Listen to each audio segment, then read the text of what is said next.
Well, the fighting has already come at the greatest cost, as 6 service members were killed on Sunday during an Iranian retaliatory attack. It happened in Kuwait. We have now learned that they had a connection to Kentucky with Fort Knox.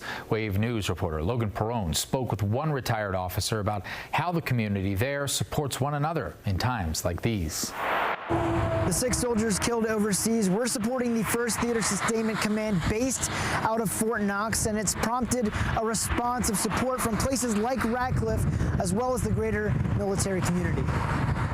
Captain Cody Cork, Sergeants First Class Noah Tegens and Nicola Moore, and Sergeant Declan Cody, along with 2 unidentified soldiers, died in retaliatory strikes by Iran.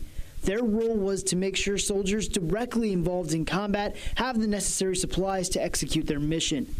Radcliffe officials are working with Fort Knox to see how they can support their mission and the families impacted. Retired Lieutenant Colonel Stacy Bathrick, a Louisville native who finished her 2 decades of military service at Fort Knox, says the roots run deep in the community. And the military that is stationed at Fort Knox knows they've got their community that's there for them. When you are stationed away from your home and away from your family, your military community becomes your family. And the community that surrounds Fort Knox is family.